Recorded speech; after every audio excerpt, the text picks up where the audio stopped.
Hello, everybody, and welcome to the Elseworlds Exchange. I am Sal, and joining me today is Sam Bashor of Only Stupid Answers, the podcast where he and DJ Woolridge chat about comics, comic TV, and all the other comic-related goodies that happened upon your purview. Thanks for being on the show, man. Well, thanks for having me. I'm very excited. Yeah, me too. If you hadn't already, you should check out Sam's appearance on the Weekly Poll, which is, of course, available here as well. And go check out his podcast, because it's a lot of fun. I dig it myself, so... Well, thank you. You're very welcome. And, of course, and for the very immediate future, you're also from SourceFed. And yes. So go check them out. You're probably already subscribed, but go watch it all wrap up. It's very sad. Oh yeah, it's a bummer. But I'm putting out a video. Came out yesterday where actually, funny story, really quick. Yeah. Back in December 2015, we got an invite to go to the set of War for the Planet of the Apes. Right on. That movie was supposed to come out summer 2016, but they pushed it a whole year. So we weren't even allowed to get our hands on the footage for an entire year until December of last year, 2016. Finally got it, and now with everything kind of wrapping up, we were waiting for a time to release it, right? But we're just like releasing everything cool that we have in our piggy bank. So that went up yesterday, and then I was able to do some zero-G flight stuff. Yes. Yeah, it was really cool for the Passengers movie release or the DVD release, and that's going up in a couple hours actually. So it should be up on the channel. Nice. I have always wanted to try that. I am always worried I will just vomit all over everybody.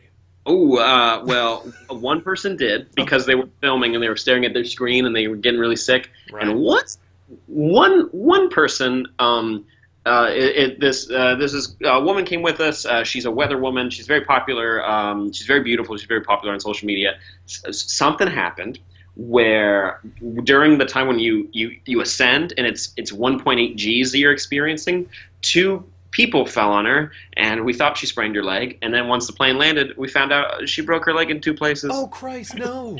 It was a first. It was a first for them. Oh, nice. Well, I had a great time. Right, but you're like, but I got to experience weightlessness, which only a handful of people can say they've experienced without, saying they're also dead. So that's awesome. Yeah. Oh, man. That would rock. I think when I was growing up, I thought that Space Camp was a place where, they had a zero-G room that you could experience. No. You have to get into a plane and then basically do everything that you don't want to do in a plane to experience that.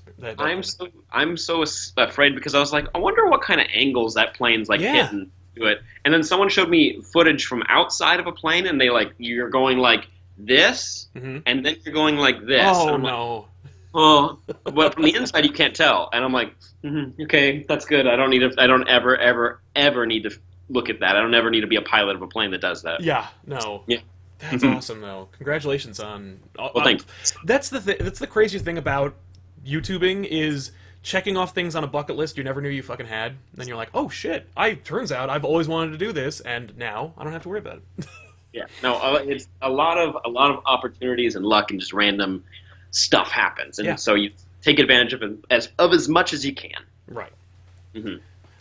So today, if you can believe it, we're talking about Superman. So if you have not yet read the newest issue of Action Comics 976, mute us, but keep watching, because it's always important to have you guys in front of us.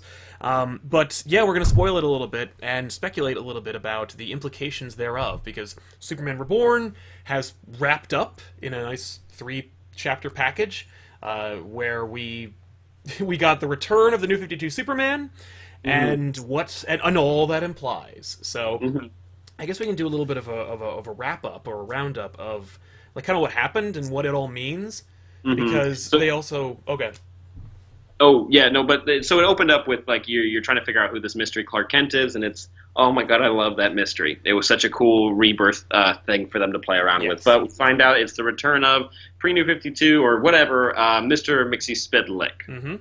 I'm never gonna know how to say that right. You pretty much nailed it, man. I gotta say. Well, I've never had people get more angry at me than pronouncing that name. I'm like, guys, come on. Yeah. There's no vowels in it. It's that's not fair. No, when we did our review of his reveal, I deliberately mispronounced it 4 times in a row. So it's you get used to it here, and then I'm just gonna call it Mixie from the rest of the episode. So much easier. Yeah. So much easier. But we get like sucked into his fifth dimension, otherworldly place, and Clark and Lois are trying to get Jonathan back because Mixie took him. Yep. And some kind of weird energy thing happens, and our current Clark and Lois get turned into New 52 Clark and Lois, which is. But have you checked out the follow-up four-part, the fourth part of the arc? Yes. Yeah. So is that cool? We talk about that? Oh, totally. Yeah. Let's do it. So now, like, I believe everything's merged. Like the Clark and Lois we have now, their lives are now integrated into the universe. They're not strangers or otherworldly like beings, and I don't know how that's going to play out with all like weird relationships he has with like Batman and Wonder Woman and a couple other people. But I'm guessing that means like we're going to get Clark and Lois back at the Daily Planet, which is going to be really fun. Yeah. Jonathan is going to be like a person that doesn't need to hide anymore. But all I hope for is that we still get small town Clark being a dad, because I love that story, and there was a really fun tease at the end for Rebirth, like whoever him is. Yeah, which I think at this point the cat's out of the bag with Jeff Johns' tweets about writing for Watchmen and the fact that DC Rebirth #1 starts on Mars, and it they take apart a watch. Like it's so the only thing you don't get is seeing his big blue dong just on a panel. Like everything else, though, pretty much Dr. Manhattan. Also, you get his energy surge, like when he killed Pandora and he killed or disappeared Owlman and Metron. Like they all disappeared the same way that Comedian explodes at the end of Watchmen. Spoilers for Watchmen. But yeah, okay, so the reason why I thought this would be kind of like a fun topic to kind of hash out is because it looked like DC was going in one direction, right? They're like, okay, we all agree New 52 Superman, while it has its fans, it didn't really work. People weren't as on board for it, and ultimately this, along with many other things that we tried with New 52, while New 52 was a financial success, that was not successful. People would rather have a Superman that kind of knows what he's doing. Yeah, it was fun for about, because I got into like the comic like reading game like on a regular basis like 3 years ago, and so I played catch up with like all like the main series, and I thought it was fun for like maybe the first or 2 volumes, and then I got kind of annoyed with it, and then I just kind of stuck with I kind of left it alone. I didn't come back to Action Comics or Superman. Dude, no, I completely hear you. When New 52 debuted, I had been an old school fan, and then New 52's they're like, hey, guess what? It turns out we're going to reboot everything. We weren't really even sure we're going to do it until like a few months ago, but we are. And so I'm like, okay, let's do it. Ground floor. I was more of a Marvel guy, so I'm getting back into DC. It's been a long time since I read DC. So I just picked up Batman, and it was Scott Snyder and Greg Capullo, so I'm like, yes! Yeah. And then I picked up Action Comics, which was by, I think it was Rags Morales and Grant Morrison, and I was like... Yeah, Grant Morrison was on the reboot for Superman, which I thought was insane. Well, and because All-Star Superman is perfect. Yes. So I'm like, okay, let's do this. And I was not on board... And then I picked and then I saw, or I actually didn't even bother to pick it up, but I heard the rumblings about how, like, George Perez's Superman was a mess and confusing, and nobody was talking to each other, and I'm like, okay, I have a hard enough time trying to keep all the continuity straight in my head for things when they're deliberately keeping it in linear order. So at this point, no, I'm not even going to bother. So I didn't even, I got off that train at the first stop for Superman. But when they teased at the end of one of the worst DC events ever, Convergence, that real Superman was coming back, I was like, okay, cool, here we go. And that event was wow, yeah. It was just awful. It was so bad. There's so much about it that like, and it's what's funny is there's a lot of things that are great, like Superman's tie-in with it by Lee Weeks, and I think Jurgens wrote that. But it was so good, where it's like, hey, guess what? Real Superman? Yeah, he's here, and he has a kid, and Batman delivers the baby.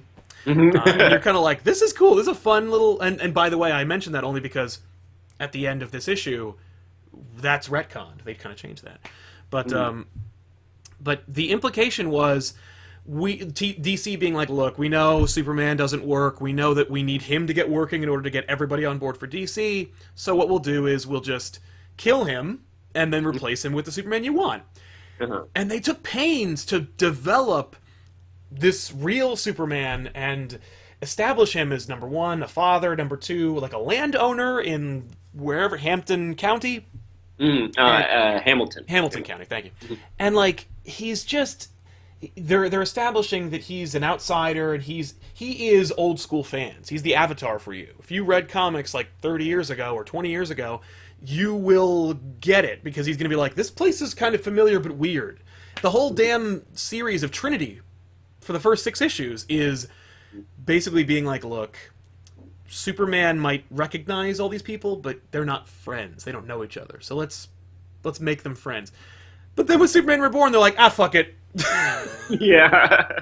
That's hard to do. So my question, I guess, is, do you like it? Do you like the plan? Is this, because it's obviously they merged them. They're like, all right, New 52 Superman, old school Superman, they're all one guy. They were always one guy.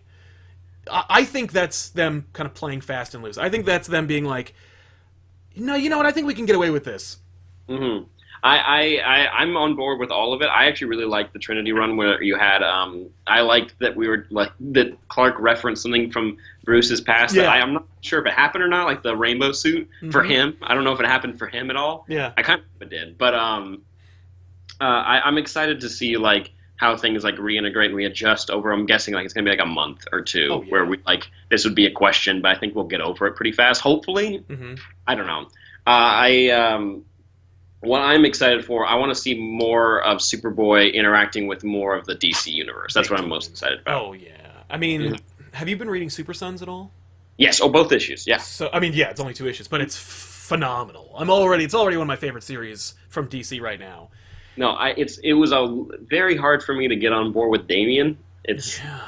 He's a tough character, but Jonathan makes him likable, and so does the Teen Titans, which I'm a big fan of that series right now. It's really good. Yeah, it is, and the art helps a lot. And I'm excited. What was that? I just had a thought, and it escaped me. I would like to see what this Superman does with the what is the term for it? Like Lana Lang and the rest of the Superman canon? Oh, his whole family, like the whole. Yeah, because we're about to get a Supergirl Superman crossover, yes. So they're finally going to meet, and I would like them to. I don't know if they're going to address it like this is a different person because she saw her cousin die. Like, I wonder how that's going to play out. Yeah, no, the whole Superman family with like Supergirl, John Henry Irons, Superwoman, like Lana Lang, everything is really confusing.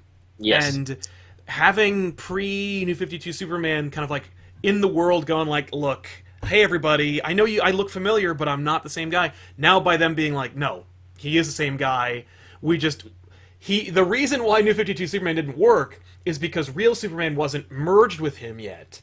That's what it was. It wasn't that we were doing a shitty job of running Superman. It was that he wasn't connected yet. So with the merging of those two entities, and by the way, like New 52 Superman, for those of you who haven't read it but don't care about spoilers, he I think gets like maybe 4 pages of real estate. Like people who have been like, oh shit, I can't wait for him to come back. He comes back for a second and then he's just no, and then he's absorbed and you don't care anymore, and it's over. But they imply either because it takes place in this weird dimension, or because it's Superman, or because of what Dr. M or whatever did to Superman, when they merge the two characters, they retcon the universe so that everybody remembers Superman. And hopefully, like we don't know how it's gonna pan out, but that's how they kind of teased it. Yeah, that's how they teased it. Yeah, right, exactly. And that's the thing, is the question is the implication that is teased at the end of this book is like, what is happening, and what does it mean? And for me, as a fan of old school continuity, and especially as a fan of like Batman, for me, I've always been like, well, what does this mean for Batman? Because I don't know. I really love the Superman-Batman relationship, and I really dug, especially the launched by Jeff Loeb, the Batman-Superman series. I like that too. It got a little wonky. Oh man, it was DCU, right? Where yes. not Jeff, Jim Gordon became Batman, and then yes, it wasn't awful. It wasn't great though. Yeah. what was I just thinking? Oh, besides that chunk of the Batman Superman run, I really like a lot of the stories, especially the one that came on after it, where they met like an older Kryptonian, Yeah. like being used like power that ship. I love that. That has one of my favorite like endings to a comic where they're watching the sunrise or the sunset. 'Cause Yes. he's never seen it. Yeah. It's Yeah. so sweet, and I would love to get another Batman Superman comic like that because I don't need I don't need the Batman v Superman, whatever the fuck relationship happened in that. I don't No. I don't know if there is a relationship at all. Like they were friends at the end of it. I'm not really sure, but I would Right? I would like that relationship back. Yeah, for the I comic. want them to be kind of like friends. I was actually in preparation for all this. I was going back and reading an old when they retconned everything the first time in 1986 with Crisis. They gave Superman's kind of like development over to crap. What was his name?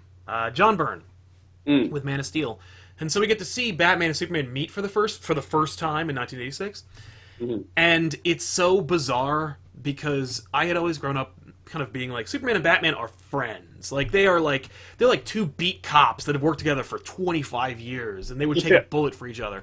But then you think like, oh, for the past 30 years when they first got together, they really did not care for each other. And in fact, their first adventure ends with Superman being like, perhaps in another reality we might have actually been friends once. And I'm like, wow, really? Like, not even close.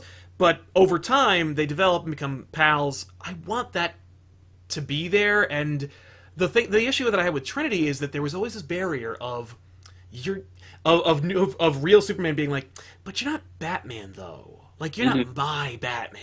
You know, like, and vice versa. Like Wonder Woman, the person that's like, you know what? Who cares? Yeah, exactly. Like, and I want that cloud out. And I think with the retcon, or with the merging of Superman, we're finally gonna get like Batman to go, "Hey, Clark, we're friends for real now," and like I trust you. Like same thing kind of happened in the Justice League with Brian Hitch. He's writing right now, right? Yes. Oh God. Yeah. Which is rough. It's rough. Yeah. It's real rough. But they had that one. It was like a 2-issue arc where like everyone like their fears something happened. Yes. And Superman like tried to like kill him. I was like, okay, we're exploring this in another like comic. It's like I don't know how many times we can explore that they don't trust each other or Batman trusts Superman. I was getting a little tired of it. Yeah, exactly. Prove that Justice League comic. Side note, it's a rough read. I think, and it's funny because literally no matter who you talk to, that book is a dumpster fire. Like, that always baffles me when like a number, like, okay, I get why like Cyborg doesn't work, right? But like if you're writing if you're publishing books like Batman, Superman, Justice League, you know, there's at least with Tom King's Batman right now, there's arguments to be made for why you do or don't like that book, but you can't argue that the quality isn't there. With Justice League, it's just like, I don't get why after issue 6 you went, okay, we got to start over. Yeah, because you definitely felt it. It's very rough. I'm still reading it because like I'm like waiting. Really? Because I couldn't. I was like, you know what? I think DC knows. About dropping stuff. Like I read all of Monsters Unleashed, and like maybe there's fans who like monster movies, but man, overall, just quality of a series. I was like, this is bad. Wow. this is so bad. Yeah. No, over here at ComicPOP, my co-host Tiffany loves monster movies. She likes kaiju movies. Like she's like, no, this is all about the monster myth. So for her, that is like Monsters Unleashed was basically like a Godzilla film with Marvel characters in it. But I get why people are like, I don't want that. Like, I read the first issue of Monster Unleashed, and I went, okay, this ain't for me. Yeah. And I just let her read it. Somebody else. Like, Kid Kaiju, I was like, oh my god. I'm like, I love that Moon Girl and Devil Dinosaur get used more in, like, bigger Marvel stuff. Yeah. But, like, I'm all done with this. Even though I bought all 5 issues, and that's my fault. But anyways, back to DC. Right, but back to DC and the retcon. I mean, Justice League, man. How was that whole with the elemental giants? I don't know. I have no idea what happened. Like there was those, and then there were aliens, right? And they were totally not connected. No, they weren't, but they were against each other. But you're like, I can't tell who's bad here. You're both bad, or you're not both bad. Like all of a sudden, there's like a million clones of. Wait, what they do with that? Yeah, I have the little cyborgs. I don't. Yeah, all the millions of cyborgs. I was like, I don't know what they did with them after. I don't know. I don't know. I really like the JLA run that Brian Hitch did before Rebirth. Like, that was against Rao, and that was really cool. Yeah. No, that was cool. And I get that's why he kind of transitioned into the main Justice League writer, but like that was good because there was no pressure on it. Like there was like it was a side story that we got to get with like the old lineup. That's the funny thing with DC Rebirth. Like when they made the big announcement last year and they rolled out with all their titles, and then when they finally started to come out, people were like, "Look, say what you will about about how we got here, but everything coming out is gold." It is. It was like, I'm not even a big Aquaman guy. I had to drop the book because it's just, I have too many. But I really liked Aquaman. I really liked Green Arrow. Like, those were, like, I'm like, why do I like these books right now? They're so... Yeah, not normally a Green Arrow guy. The book is solid. Yeah. And I'm also, like, to Superman, like, the Trinity, like, book, I'm so surprised. Like, I get why Francis Manipold's kind of pulling out a little bit. Like, he was doing art and the writing of it, and I feel like that's, except for Darwin Cook, everybody else doesn't quite nail it. Like they like it starts to like they get the art really good. Like the art's amazing, but it's just like the writing just can't to it. Well, you know what it is? It doesn't match it. Like it's just Manipold's art is undisputedly fantastic, but I will agree that the writing is just it's not at the same level. You know? No, it's not. Well, it's like fun. I'm sorry. Yeah. No, I'm just saying they're fun ideas. Oh yeah, exactly. No, that's why I kept buying Trinity. I was like, this is still a cool story, and I still like it. And when you draw it, it's beautiful. But it's. I had a thought, and I was like, I don't know where I'm going with that.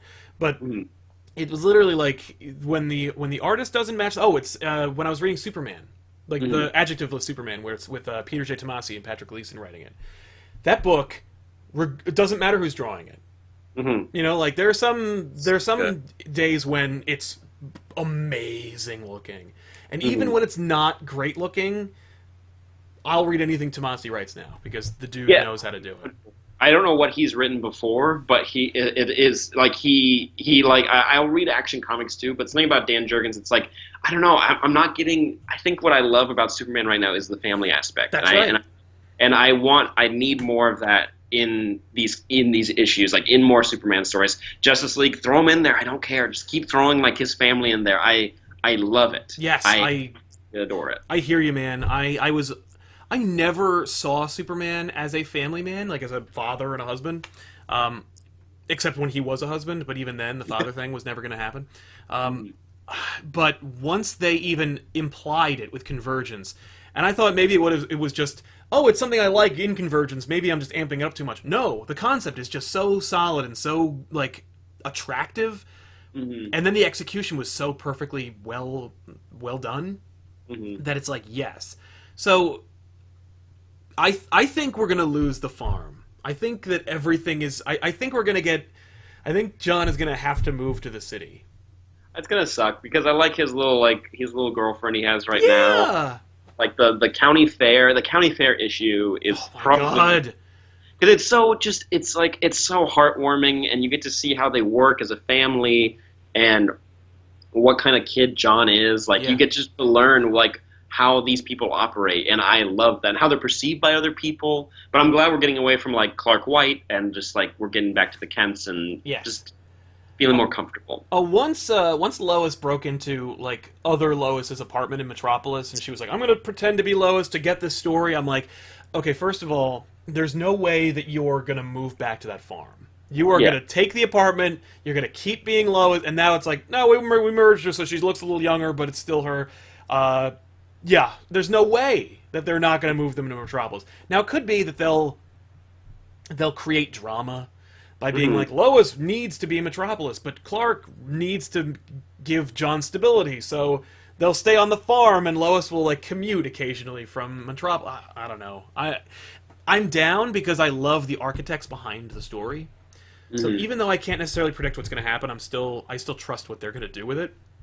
Oh, okay. So it's Tomasi. That's how you say it, right? Yeah, Peter. Okay. That's how I say it. But I never know. But I will go with that. But he had like this ongoing like the story that's kind of happening behind the scenes of everything. It was with the Dinosaur Island story, and like issue 2 with like the animals that have like a thing on their eye or like Yeah. a piece of tech. I'm excited to see where that pays off. Like it doesn't feel like a rebirth. It doesn't feel like a rebirth thing, Hmm. but it feels like we're about to get like a lot of cool pre-New 52 characters Yes. in these new stories, which I'm very excited about. Oh yeah, no, you are. I think you are 100% on board for that. I think you're right about that. There's no question that. I'm also excited about yeah, all of this stuff that you mentioned, Dinosaur Island, the animals. I think also what's it called, John's girlfriend and her grandpa. Yeah. That whole thing where it's like, who's the grandpa? What does this mean? Um, all of it, I think, will be relegated to Superman. I think that's just kind of like what Tomasi wants to write about. By the way, if you do want to dig into more Tomasi and kind of explore the family thing, you should read his Batman Robin book. It was I think it was pre-New 52, but it's basically him writing about Batman and Damian. Hmm. And I hate Damian, but Hmm. but Tomasi gets how to. Tomasi writes in such a way where it's like he's in on it with us. He's like, look, I know you don't like Damian because nobody likes Damian, but if I present him in a way where we put him in a position where you know you're not going to like him, but he reacts and has other people react to him in ways that you expect or the way that you would, I think it softens his blow, and it really works. It's also nice to see Batman being a father because like. While I don't like seeing that in comics, like I'm a big proponent of Batman being like a father of adopted children. So like Damian kind of undercuts the whole thing for me. Hmm. You know, like Batman's this loner and he needs these people, and then he brings in Dick Grayson, Jason Todd, Tim Drake, etc., etc. And each time he's there for these people, and then it turns out he has a biological son, and he shows up and he says the thing that like maybe you're kind of unconsciously thinking, even if you don't necessarily believe in that, where you're like, he's like, no, but I'm the real son, and you're like, no, but you're not. Like, Yeah. get out of here. That's a lot of kids to go through with. If it's New 52, that was 5 years. 5 right? years, 5 Robins. I guess that's like what, 4, like 1 Robin a year. Yeah, I don't know how. Like, that's a really quick burnout of Robins. Like, Well- maybe stop getting Robins if they're running out that quick. I think maybe the Robin program has proven that it is not it is not worth the funding. That's why you got Duke. You got Duke, and he's something else, whatever his name is now. Man, okay. So what do you think about Duke? And I don't read Batman because there's too many. Right on. And DJ, I think he said it best. He said Batman doesn't need my money. Like Batman will. All of his comics are going to do just fine. fair. I read like Flash. I read Green Lanterns and Hal Jordan Green Lantern. I try to read some of the young animal comics. right on. And Wildstorm. I'm trying to stay with like the indier Yeah. or like least popular or less popular stories that DC has. They're no way indie, but like I like supporting those. They feel it. No, Young Animal is like it's like Vertigo light. Mm-hmm. Man, it's so weird, but I love it. I'm reading only Doom Patrol and Cave Carson. Yes. And Cave Carson is so much fun. I love Cave Carson so much. I'm only reading Doom Patrol, but I'm digging it, man. Oh yeah, you kind of feel like this is written by someone on drugs, so Yeah. maybe I need to do them to understand like what's happening right now. Like I'm like, okay, so we're in like a negative heaven, and like I'm like, what's happening? Like this guy, there's a car, and there's things in the car, and I'm like, I'm trying not to say anything without spoiling it. I'm just like, Yeah. okay. I don't know. There's a burrito, but there's a world in it. I don't understand. Like, But I'm on board. Like I like it anyway. It's yeah, I appreciate it. Yeah. But have you read Wildstorm? Yeah. As a matter of fact, DC asked me. I am their dedicated Wildstorm guy. Like I read it for them and then talk about it on their channel. But like, okay, Wildstorm is cool. Mm-hmm. I think we're finally getting to a place that I want to be. Mm-hmm. I like it, and I think it's solid. The art is undisputedly great. Mm-hmm. Like so great that like I don't want him to do anything else. You know, he's his rendering of people and inorganic material. Like the moment where I don't remember what her name is, but when she lands and she's got and her Predator outfit like morphs off her, I'm like, Yeah, it's like Epina or something. I don't know. There's so many names. I can't pronounce it. I'm like, I don't know. I'm just reading it, but it's so good, and you can tell that Ellis is just like they're giving me 12 issues at least. I can take as much time as I need. Yeah, you're definitely. There's something about like this corporate espionage, like these two corporations own the world, and like, but there's also like all these other players in there. I don't know. There's something about it that's just like it's like there's a texture to it. Yes. Like to this world, and I really appreciate that. I think it's kind of like with Superman, where it's like this is a family story, like, but this it's like it's nitty gritty, like New York Stock Exchange type thing, but add in like some high like there's aliens and like tech and like other stuff. Like, yeah. I have no idea because I've never looked into Wildstorm characters except for I read Midnighter and Apollo, their 6-issue run. You'll like that, yeah. That's good. I really liked it, and I read a little bit of Grifter for like a second. Yeah. And then I backed off. It wasn't worth it. But I'm excited to see him in this. Yeah. And I think there's going to be, you know more than me, but I heard there's going to be a version of Midnighter and Apollo, or maybe just Midnighter in the Wildstorm series that's different. Yes, you're getting totally different versions, and I think it was just that I think Warren Ellis helped create him, so he was like, I want to use him, but he also really likes what they're doing with Midnighter in the actual DC universe, so he's like, like they're going to be very different. It won't be a problem. Yeah. I loved the debut of Midnighter. I think was he DCU? He got a run in there, and like he crossed over a lot with the Bat family. Yeah. So like, but then like, him and Apollo, like I really liked their portrayal of like their gay relationship. Yes. But also it's like it just felt like real, and their love for each other, and also the amount of violence in that. It was at a certain point I was like, wait, okay, I'm gonna put this down for a second. Like no violence, but I was like, okay, this is the same world as like The Flash. Yeah.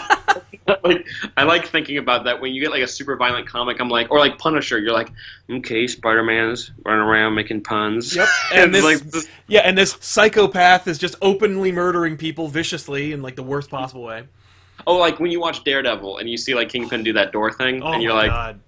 You're like Iron Man, Ant-Man's running around in San Francisco. You're like, I don't think I can handle this. Yeah, like Falcon's making hilarious puns at the expense of like Ultron. I like that though. That's for me. That is my Marvel universe. Like I'm actually kind of excited to see those two worlds blending. Like in DC, I mean, because Marvel has always blended that line where they're like, yeah, no, there's psycho murderers and despots, and like Doctor Doom is not a good king. Like there's a lot of fucked up things here, but also some fun. Like you have a world that needs a Punisher, and you also have a team of children superheroes called the Power Pack, and they just when it's like bedtime, they run out and they solve crimes. Like no. This is a dangerous, terrible place. It's why Civil War like made sense when it came out. They're like, no, this is really a messed up place, and it's like, yeah, no, you know what? That's a good point. That's grounded a little bit, because if you ground it too much, everything becomes. Oh no, the doors come off really quick. Yeah. Yeah, you can't. No, I was actually, man, I always had this image. You know what? What really kind of messes up the MCU is Purple Man. Yeah. And I was kind of hoping to keep him around for a little while longer, because number one, David Tennant can do no wrong. And number two, the Purple Man was such a amazing character, the way they developed him. And I kind of wanted him to, like, after his experience with Jessica, be like, oh, you know what, I can actually take on superpowered people. And then just kind of wander into Avengers compound and start telling people what to do. And then Iron Man shows up, and he's like, I got filtered sound, kid. Punch. Yeah. No, like, I was a little bit bummed at how it all played out. But also, you still have the option with the hand and all their garbage with bringing people back to life, or not bringing people back to life, or whatever they choose to do. But it's like, if you bring back somebody, him, and they think control him, but really it's like, no, he's good. No, he can take control of all of you, and then he's got a hand ninja army that's at his disposal. It'd be really cool. That is season 3 of Daredevil.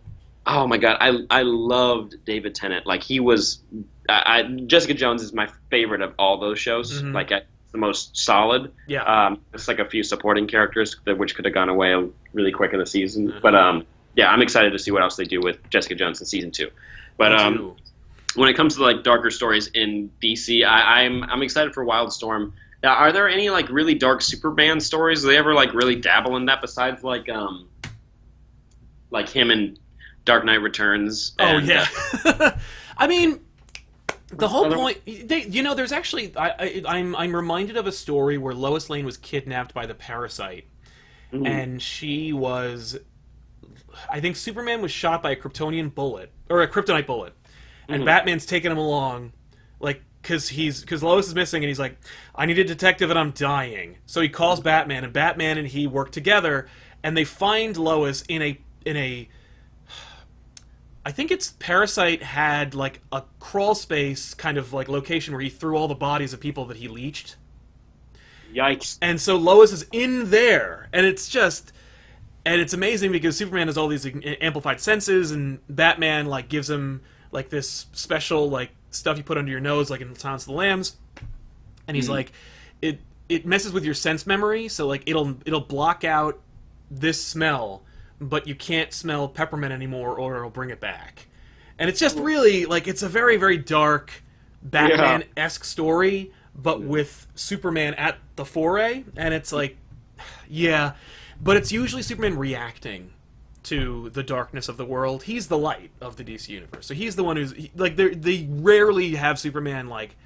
Unless it's an Elseworld story or it's something dark like that. Like, we just covered a book on our channel called Superman Speeding Bullets, which is an alternate reality story, where the Superman rocket lands in Gotham and the Waynes pick it up. Oh, yeah, that's a classic. And, but he kills Joe Chill... because Joe Chill shoots all of them, and then he's like the bullets bounce off him. He's like, nah, and he just blasts the dude to death. Yeah. So you get darker Superman, but only when he's not raised by the Kents. Mm-hmm. Are you a fan of Earth 1 stories? Like I dig them. Okay. Mm-hmm. Superman Earth 1 Volume 1 is obviously a movie pitch that Jay Straczynski. Clearly, because the dude is, he's Babylon 5's J. Michael Straczynski, dude clearly was like, I got the Superman pitch for you. And he threw it, and then they went, that's okay. And they took some of it, and they made Man of Steel 2, or Man of Steel, rather. Yeah.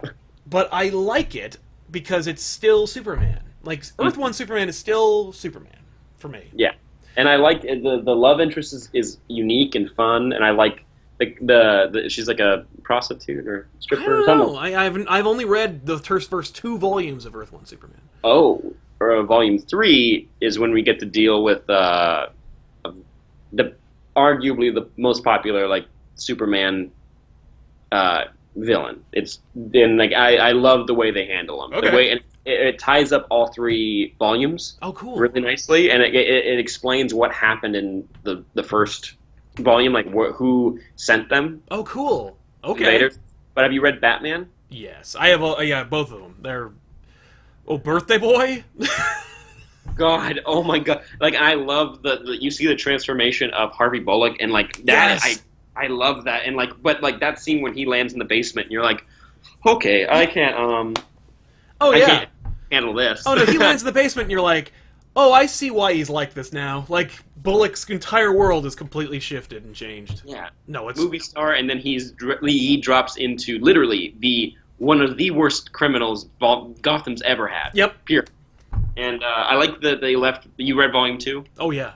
They, left it off with, Killer Croc being, a friend, which was I really like that. cool. Yeah. Because how many Killer Croc stories can you write, really? So make him a helper. Yeah. And, I'm always a fan for that. And I like Alfred being, part of the military, which is, that's so... Oh, his scene with Penguin is... Oh, my God. Yes. I read that on a plane, and I was gasping. I was like, I can't, this is so cool. I was plowing through all of the Earth 1 stories. Yeah. They're so good. Everything Earth 1 is amazing. Yeah. Teen Titans, Volume 1 and 2, and Wonder Woman. I have read Wonder Woman. I have still yet to read Teen Titans. Oh, they basically... So you, take the pitch for the new Power Rangers. Okay. It's a small town, and something starts happening to a couple of the teens, and you're trying to figure out what, but, then you go even deeper, and you're like, these kids have been connected through something for a very long time, and, there's espionage, and, their parents are in on it. It kind of makes it like a young adult novel, but, Okay. like a lot of people don't like it being labeled that way, and because I get it doesn't sound appealing, but something about it just like, wow, if you made this into a movie, it would be perfect, and everyone would be on board for each of these characters. Interesting. Have you ever read Runaways? I read Volume 1, and I was not a big. Really? It didn't grab me. I love Vaughn, but it just didn't want me to keep picking it up. Right on. Okay. Because it sounds a little. I was like, oh, that sounds. I like that. I like that premise because I enjoyed Runaways. Yeah, but, it is a lot like Runaways. It definitely feels a lot like Runaways. Yeah. That's cool. Oh, I was thinking of another Superman story. You've probably read this. It's Superman American Alien. It surprisingly, like, I was hesitant because like some of Max Landis' stuff is like he's obviously like he's very creative and he loves the character, and I was a little hesitant to read it, but finally I caved, and like because someone at our office had brought in the first issue, okay, and I flipped through it and I was like, oh god, I love this. Yes. I love everything about this, and the more I picked up every issue, like it had finished its run, so I bought every issue and I just read through it one night, and I'm like, I love this. Yep. I love this portrayal of Superman. It definitely feels more like if Max Landis was speaking and he was Superman. Oh yeah. Yeah, it's like when he shows up to Jimmy's art gallery, I'm like, yeah, this is just Landis in a Superman costume. But that said, DC asked me to read it. They sent me an issue, and I read no, you know what's funny? I read the first issue on my own because I was like many people's exposure to Max Landis, I saw his Death of Superman video. Yeah. And I was like, and bear in mind, this is a long time. I see this video, I go, fuck that guy. And so. And of course, if you're on the internet and you're hearing about Max Landis, you only see like when he freaks out. And then I picked up issue 1, and I'm like, all right, here we go. And it's like Iron Giant with Superman in it, which of course is like Iron Giant because Superman is an Iron Giant. But it's like fucking Iron Giant, and I'm like, holy shit, you just shut my fucking mouth. Like, thanks a lot. Then I read the second one, it's like a Coen Brothers movie with Superman in it, and I'm like, okay. And then we did it on the show, and DC's like, you seem to have turned around about Max Landis. Would you like to do the video? Would you like to just talk about it on our channel? I'm like, yes. Yes, please. But yeah, every time anybody's like, Superman's boring, or do you have a darker Superman? I'm like, this one, because Superman dealing with those murderers in issue 2. I'm like, yeah. No, that's the if you want a dark Superman movie, I'm like, please just listen to Max. Just make this, please. Just like do that? Just the world is dark. He's not. Like, that's the idea. Like, when Lobo fucking blows up only, like, half a building, he, like, feels it, you're like, yes, I am in. Ugh. Mm-hmm. Yeah. That's that exchange between Lobo and him, it's amazing. It's like, because it's also, like, you get context of, like, okay, so, like, this is how long, like, because of light travel or whatever, it's, like, it's been a very long time, and, like, oh man, it hurts. And also you get like a cool moment where Superman curses, which I'm like, oh, this is strange. But like it works for what Max has set up. And like I love Chronicle, and I love like I seen a little bit of American Ultra, and I enjoyed what I saw, but I didn't watch all of it. It was I definitely fell asleep. But you know, I'm down. If DC gave him another book, I would definitely check it out. He has one with Skybound right now. Yes. Valley. Green Valley. Thank you. That's something. Yeah. That's great. It's I haven't checked it out. I don't have any Skybound books really, but I've heard good things, and I definitely think it was supposed to be. That felt like a pitch for a movie or a TV. Yeah. Oh yeah. I mean, everything is. He writes like a script a day. Like, I don't know if have you read his Mario Brothers movie? Because it is. No. It's 480 pages, and I think I got about 80 pages into it. And I went, all right. Okay. Yeah. And it is it's unfathomable. Yeah. Another Superman book you might dig, which you probably have read, is What's So Funny About Truth, Justice, and the American Way. They made an animated movie about it. It's called Superman versus the Elite. Oh yeah, I love Superman versus the Elite. It's just that, and damn, yeah. I wish I hadn't read. I wish I hadn't seen All-Star Superman the movie or New Frontier the movie, because I would have really liked to have experienced those two books like firsthand. Because have you read A New Frontier? Yeah. All-time favorite DC book. Period. Like that Superman, that story with John Henry, the original one. It's so beautifully told, and I'm like, I don't know why that story specifically like stuck with me. I was like, oh man, Like it's nothing about even like what you're reading anymore. It's more about America. And I'm like, how did he do that? Like Yeah. how did he do that with like and that's the shortest part of the book. Yeah. Like how did he do that with his storytelling and how Jordan is so like developed and I love the way the Flash is described. Oh, yeah. Like he and Wonder Woman too where it's like what is it like when like the group of women in like Southeast Asia they like they attack they kill all the men in the village and you're like I don't know who I side with here. Like, Oh no, that is my favorite iteration of Wonder Woman so far. I love that, and I love that Darwin Cook's like, no, she's taller than Superman because she's an Amazon. Amazons are big. I'm like, oh, that's awesome. And then of course they got Lucy Lawless to play her in the movie, and you're like, no shit, that's perfect. And Martian Manhunter, I really enjoyed in that because there's also like you get the take of like being like an immigrant as well, and like a couple other like twists and turns in there. And also Batman and him have the best exchange where it's like I spent like a couple $100,000 to get that tiny rock to kill that one alien. Yep. All I need to kill you is a nickel or something. Yeah, like for the Book of Matches. And you're like, oh. So cool. No, that is Darwin Cook Superman. I don't think he only worked on like Catwoman. He did a couple things for before Watchmen or after Watchmen or something like that. He did the Minutemen. Minutemen, yeah. I would have. I rest in peace, but I would have loved to see Darwin Cook like tackle Superman for a little bit. Yeah, he was. His work has always been an inspiration, and it's just he's one of those people who's like, oh, you can write and draw, like, and it's not just like, oh, I could draw, like, no, Darwin Cook like defines characters. Yes, man, and that's too bad that like one of the things he did was before Watchmen, because like before Watchmen was not the best. It's funny, people ask us all the time, they're like, so what do you think about Watchmen being brought back into DC? And I'm like, can't be any worse than before Watchmen. Yeah.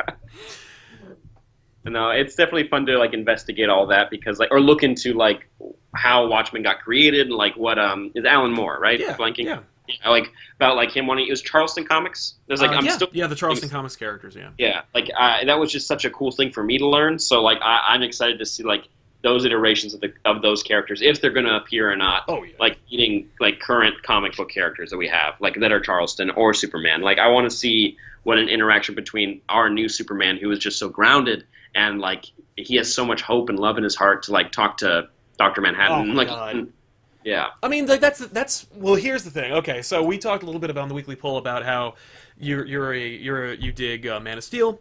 I'm not going to harp on it or anything, but I will say that one of my criticisms, and I'm not going to go on forever, but is that you got the dude who made Watchmen, which is basically Dr. Manhattan is basically a Superman deconstruction. It's like what if a man had the powers of a god? And it's like right on, And then you take the guy who deconstructs Superman to then make a Superman movie. And it's like, that he's going to be influenced by his deconstruction.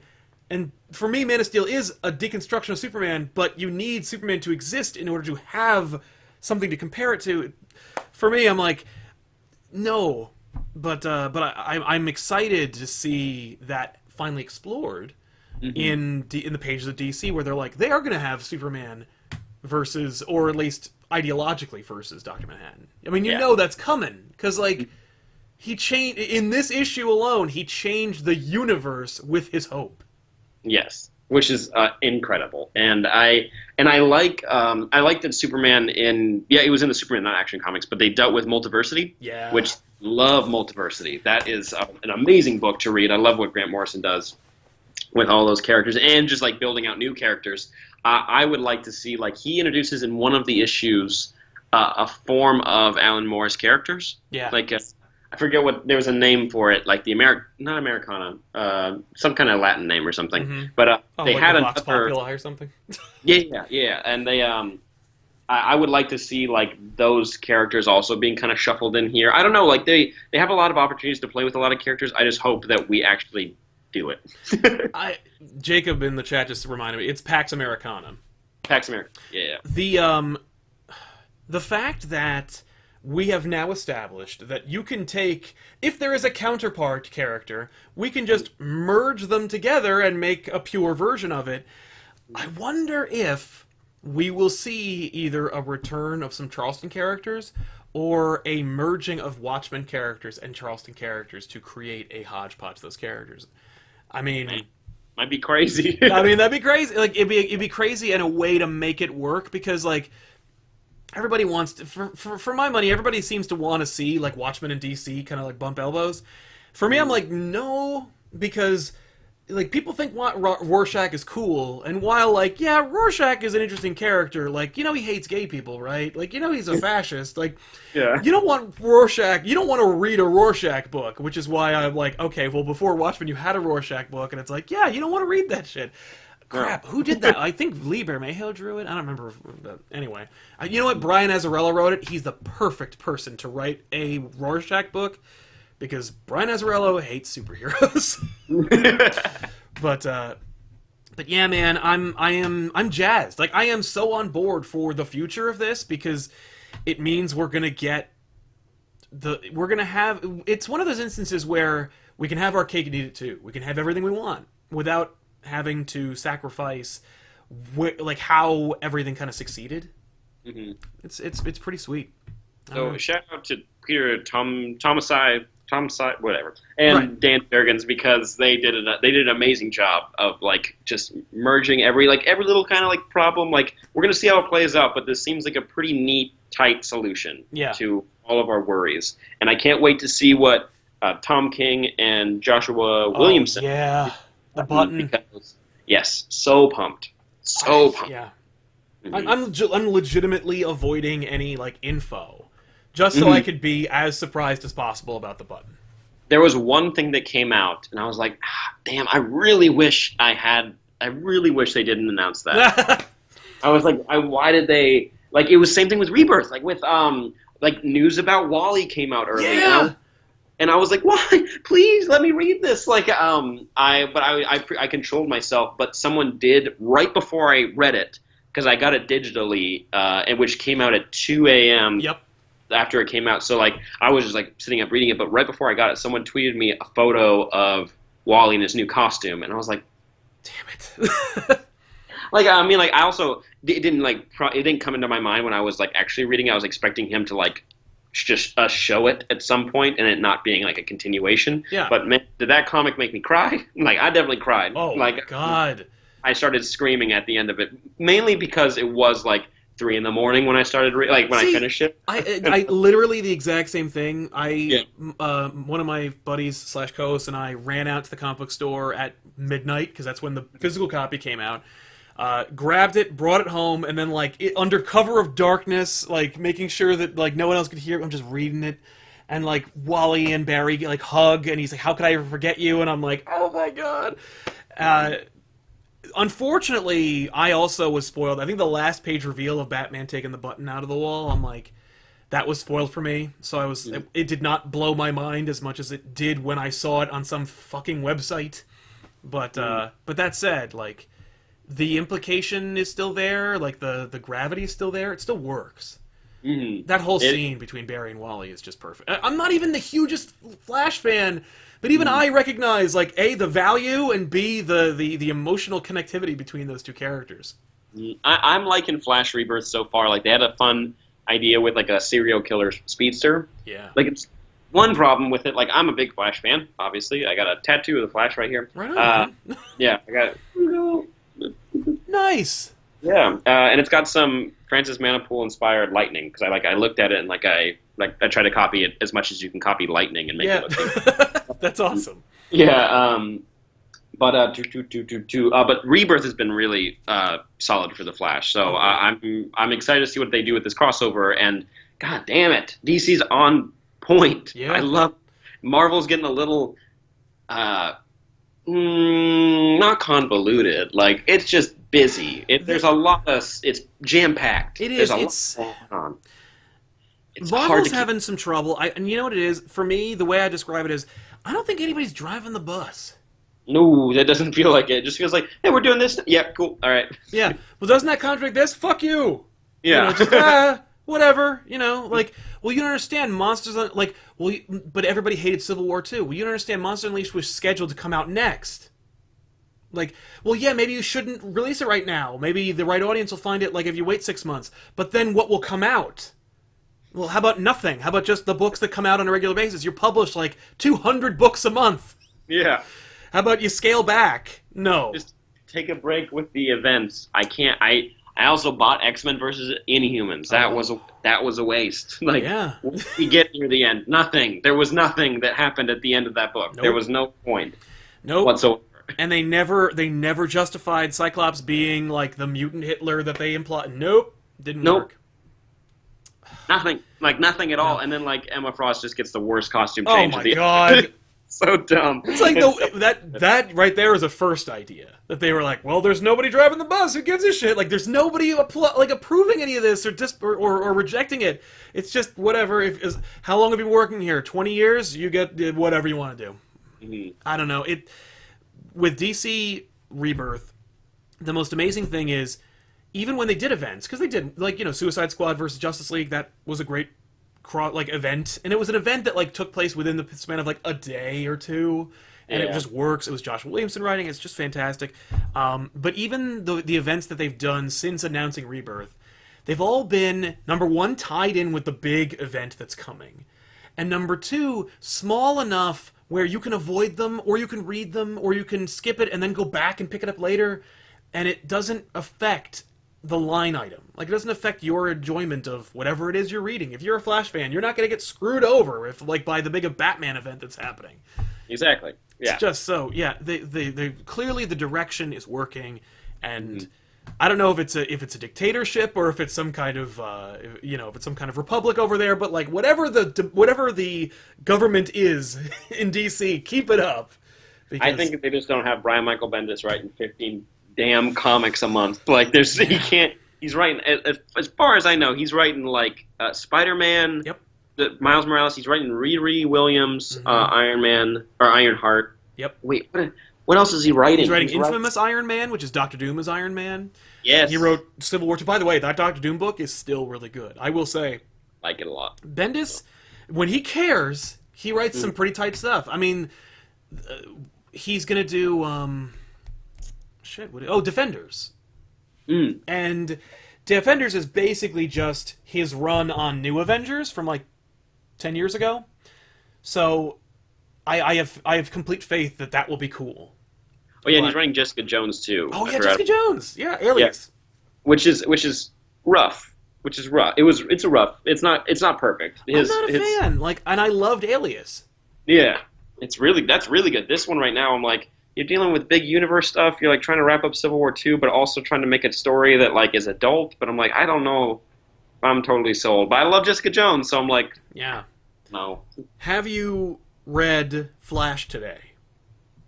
The new one, yes. Okay, so you saw about that implication of the Superman reveal. Mm-hmm. Holy shit!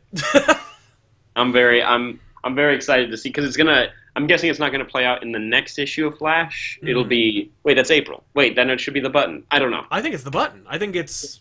Yeah. I don't know how this is all going to play out, but awesome reveal. Yeah. So solid. Also, what Flash did near the end, before they started to wrap everything up, the Professor Zoom stuff was not great. Yeah. It was not... he had a team, and you're the team's pointless, and you're okay, I don't care. I don't care about this. But now, Kid Flash, Wally is great. Does that mean they're going to merge both Wallies? I think we should wrap up with that question. Yeah. Are they, because they worked really hard in DC Rebirth to establish, no, they're very different. They're two different people with the same name, powers, and origins. But I don't know. I think you're going to get into a tricky situation if you try to merge those two characters. Yeah, if you try to say oh no, we got rid of one of our 3 or 4 African American characters to favor the red-haired white guy. Yes. But I don't know. I think they will. I think they're going to merge them. I don't know. I think we're going to lose one. Yeah. I think we're going to lose one. Maybe not merge them, but I think one's going to go away, and I don't know which one it's going to be, but it's a little weird right now to have two. It's a little weird. I do love Titans, and I do love Teen Titans, and I love both characters, but I'm it is strange. Well, I will say, at the base of every crisis, there is a Flash. Mm-hmm. So and we got 2 of them with the same name. One of them can easily sacrifice themselves to save the multiverse or reality or whatever, or be the fulcrum by which the new universe is launched or something. There's something. I think that there's a plan, or at least there could be a plan to use/kill one of them in a very big, grandiose, heroic way, so that it's like, oh no, it's okay that we got rid of him because he was really cool about it. I don't know. He's or don't worry. Yeah, and we'll bring him back one day because he went in the Speed Force or something. I don't know. That's garbage because Speed Force garbage. Yeah, because Speed Force. It used to be called Hypertime. That was their Hypertime was their Speed Force before Jeff Johns was like, wait a minute, I could use the Speed Force. There you go. But Sam, thanks so much for being on this episode today. It was really great chatting with you. Thanks for having me. This was a lot of fun. Well, I like thank you for talking being about here. Superman. Yeah, exactly. We just hashed it out with Superman. But if you want, you're welcome to come on anytime, whenever. And hopefully we'll see you soon on either the Weekly Poll or here. And on the next adventure for Sam Bashor, man, where can everybody find you, and what is coming out next that you can tell everybody to check out? Well, I've got some stuff coming out on my personal channel. I also have my podcast, but to look me up, it's at Sam Bashor, SAMBASHOR, on Twitter, Instagram, Facebook, YouTube.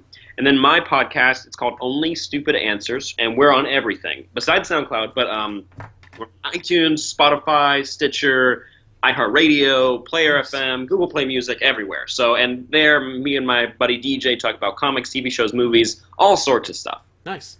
Well, there you go. And there's a link, by the way, for Only Stupid Answers in the description box below this video, so check it out. And we'll see you guys next time. Thanks a lot for being here, man, and thanks for watching, everybody. So long!